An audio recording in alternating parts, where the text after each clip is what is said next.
associated with Patrick and all the great saints of Ireland. And in ancient times there was a tradition here of a Via Sanctorum, a saint's road, more the name, which went from Cahir Island, which is an old stone fort on the brow of the hill down on the southeast corner of the island. And went from there on the water all the way to mainland. So around the Galway Mayo coast you have a series of saints' roads and stone posts corresponding to each other. So this is the most northerly one. Between Cahir and Inishmore, there's a series of them, and then broad stone posts there. Cahir is really important in that no conservator has ever left his hand on it. So no archaeologist has been in here digging or rooting away at it. So it has a 15-year-old, 100-year-old history. There's all phases of the island's history represented in and around where we are now. And that's how far back Christianity goes. In Ireland, Patrick the Great, to give his correct title, came to Ireland in the 5th century, arrived somewhere in the west coast. We don't know, the only definite place we know of is in North Mayo. Put up monasticism and Christianity spread throughout Ireland very rapidly between the 5th and the 7th. It takes over because it seems to be a liberating theology. It's bringing light into dark corners. It's paganism from the land. But it's a work in progress. So it takes a while, and it takes a while because there's no imperial army backing up Patrick. Patrick is from the Roman world, Roman Britain. That world is exited stage left by the 5th century. The Roman legions were withdrawn from Roman Britain, and in their withdrawal, people on the edges of the Roman world get wind that the Roman cities in Britain are all wide open, and the Irish attack the west. The Saxons and the Angles attack the east, and the Picts attack the north. So the Roman world gets overrun. And in the overrunning of the Roman world, Christian slaves come to Ireland. One of them famously being Patrick, but he's not the only one. And around Ireland you have Roman material, as well as Roman slaves brought over, you have Roman artefacts.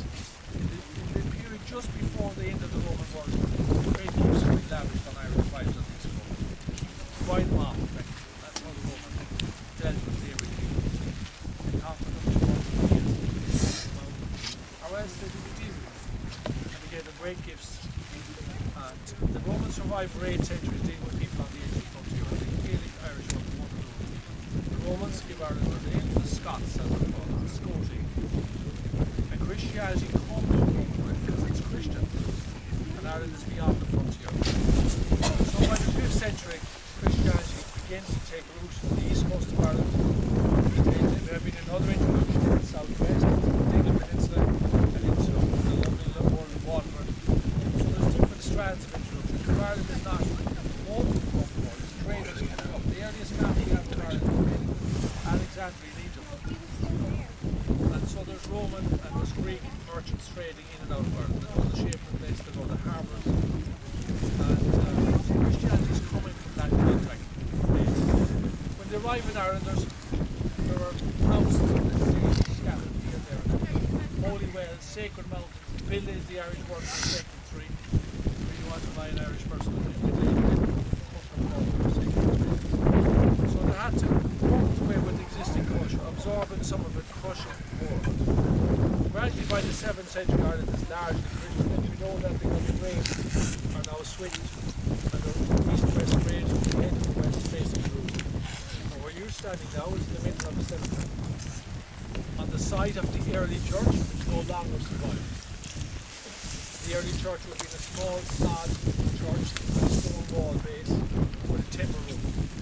That gets replaced sometime in the 7th or 8th century with a stone church.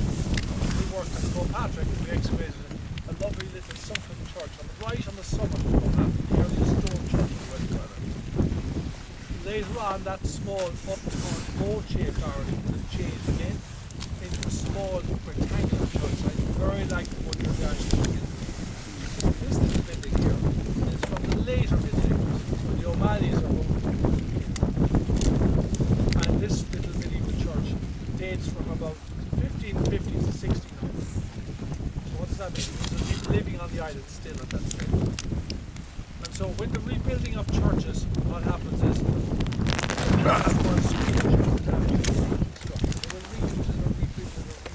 as we look around here, there's lovely, beautiful artifacts here from the early church. The buildings that they were set within are laid on there. So we're in a little hollow here. Originally we would have been within a large stone castle. Castle is stone enclosed, castellum, the stone rampart, the stone fort. There's one surviving from the south on the knob up there. The remnants of the early fort here survives here in the wall chamber here behind Father Sheridan. And there's a lovely little wall niche right behind it now and a wall chamber. And the original castle wall, that's the only surviving section of it there. And inside of it, there's a cell which was probably used in the late medieval period as a penitential cell, a bit like purgatory at Loch Derg. And there's a similar site to this. Up on Caher Island. So in Caher Island, monastic castle survived there, whereas it didn't survive here. The reason it didn't survive here is in the late Middle Ages there's people living on the island and they removed some of the early church and they remodeled it. So this church is built within its own regimental structure. You see, it's all the way along here. Outside of the graveyard, outside the grave, beyond it, there's another church or church building, maybe the presbytery behind it here. And in the late Middle Ages, I think they remodeled the pilgrim site. So there'll be pilgrims coming here for very long years. Sites associated with Catholic are huge in the Irish culture. And the reason they're huge is because alone among all the thousands of saints in Ireland, Patrick won a special boon from God in the negotiations of Christianity in Ireland that on Judgment Day, Patrick alone will judge the earth. Hope he's right. You're coming in here, John, today, you're not just your visit to Caher Island today might just get you through the pearly gates. Because Patrick will be there nodding, who's been to Caher, who's been to Loch Derg, who's time free. So this is a special thing, it's unique with Patrick. Now in the 1880s, the clergy, the Vatican carried out an investigation into Irish saints. And there used to be more Irish saints than grains of sand on the beach. More saints than in the whole of Christendom. We're all decommissioned. Because there wasn't enough incredible miracles associated with them. So Patrick is one of a handful of officially recognised saints. So Patrick was a huge figure. And so the visit, and that's why people come to the St. Patrick's site. They're not conscious of them because they're getting into heaven. But that's behind them. Patrick, this strange man, another culture, another age, from a different civilization arrives in Ireland. I think Charles is called the Christian. He's the great evangelist of the area. Well, there's lots of other people. Inside and outside the church, there is a cursing stone on the island. And that's where the island is famous for. One of the O'Toole's is on the island here in the last century. And he's negotiating with John O'Donovan, the great scholar. And they're negotiating over if someone did you wrong in the past, in Gaelic words, because we're talking about the Gaelic word now, a curse was put on them. Where I'm from in Clinton, Caher Island, was the first people put like that. Now the difficulty about a curse and cursing anyone, the curse had to be justified. If it wasn't justified, it would rebound on you. So it was a very serious thing. And of course in the medieval church, as part of the medieval church, it was a medieval rite. Clergy would do it. But in the 16th century, with the destruction of the Gaelic world, that rite became part of secular or semi-secular culture. And O'Donovan was saying on the island here, he was arguing with, I think it was O'Toole man, who was always contrary. Don't tell me what you've done. He said that if someone slandered a stone was turned against him. And with the turning of the stone, if the slander was, if he had been wronged, the seas would rise up and the men who cursed him in the wrong, their boat would be destroyed and they would be drowned. And O'Donovan challenged him on this and said that was a very severe judgment from God on what was a relatively innocuous insult. And they were arguing over this, and he said, well, that's in the scripture. Retribution is part of that religion. Now, the other one, of course, was anxious and didn't like this interpretation of it. They went for capital. It wasn't very good. So the cursing stones, here you also find that the famous Zara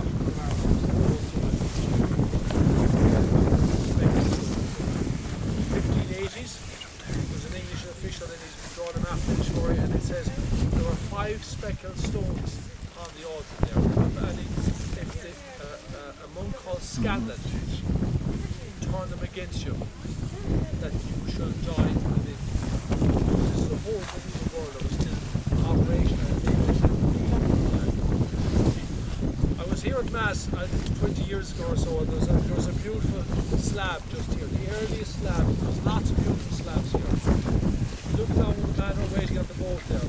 There's a little yacht or shrine just above him, to the left. There's another one here, you see on the left? Another one here. We're surrounded in a little sanctuary on here, a little Christian sanctuary with a saint and a church inside it. There's another beautiful cross here above on the hill seen behind us here. And another one here, overlooking Porton Chapel, the most important place. Further down, there's another series, there's an outer series of pilgrims here. So we have an inner and an outer one which goes all the way down, over the nave, goes over to Porton Troy, and that got all the way to the top here. So you have this whole island which we once considered a sacred island. It's now shrunken down. And of course on the far northwest corner you have the most beautiful creative holy well in the whole country. And it's in a beautiful sheltered plain, dramatic hills around it, and it's looking north or west onto the gorgeous, the nicest island the whole country is Turkey. So you have the holy well on that side. So the holy well, of course, that pilgrimage route in medieval times, the whole island would be full, probably the big day-long pilgrimage. And it would be part of a wider pilgrimage that started way off in Ballantubber, coming to Ahagaur, the famous monastery of Ahagaur, climbing the Rig, climbing down to Reliquira, onwards to Kilgeever, onwards to Doughnacone, and onwards to here. So this was, pilgrimage was something the Irish loved, and all classes of society did it. Going on pilgrimage was something that would bring you special benefits in the next life. So this is one of the loveliest places we have in Ireland. And this little church, this little cross down here, if you see it, just down in front of us, I'll just show you. If you look here, there's a beautiful cross. These are called yachts or altars, and they're shrines, and they may also contain the graves of medieval monks that were buried here. But just here, there's a lovely one here, this beautiful cross, and this is the nearly cross.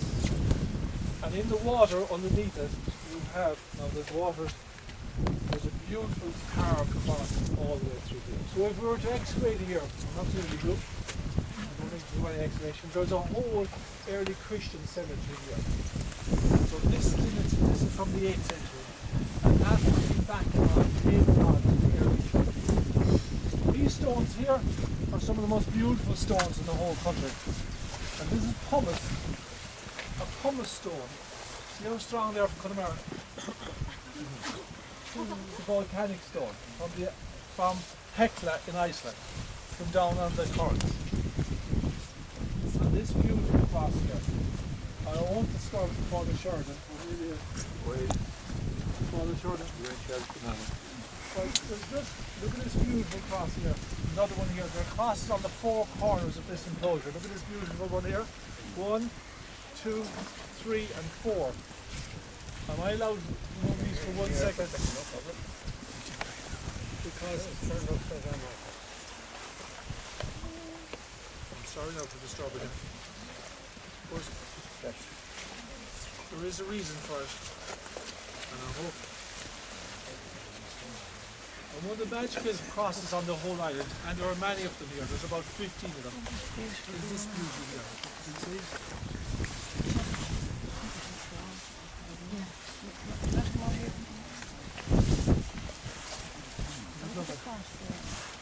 So there's a pilgrimage tradition here that goes back to 5th, 6th century. there's an artistic heritage here that's second to none. These crosses are straight out of Dublin Kells. And they survive here on the island. And the reason they survive is Paddy Howard, an old friend of mine, said to me one time, he said, if anyone did damage or interfered with anything on this holy island, the seas would rise up against them and drive them back onto the island. That's why these remarkable crosses here, which have stood here for well over 1,200 years, some of them 1,500 years, that the crosses are still revered here and they've been protected. So this whole altar here, there's a beautiful slab there right in front of this window here. And so these crosses are no longer in their original position because they've been reused and reinvented as the liturgy has changed, the function of the monastery has changed a little over the years. Very lovely work. And one of the suggestions here is this structure behind us here. This is a wall chamber. And wall chambers are used in great stone forts. They're used for storage of relics, and sometimes they're used to store hostages. But there's a little wall niche here, you see. So it may have been that this was a purgatorial cell in the medieval time. It was in after time, locked in. And in some churches they had them. In the Cashel, for example, where there's a monk who spends his years in cellar. And he's looking out, he cannot see any audience, but he can see the creek being that. So this little structure here, as you can see, this is the original thickness of the Cashel wall.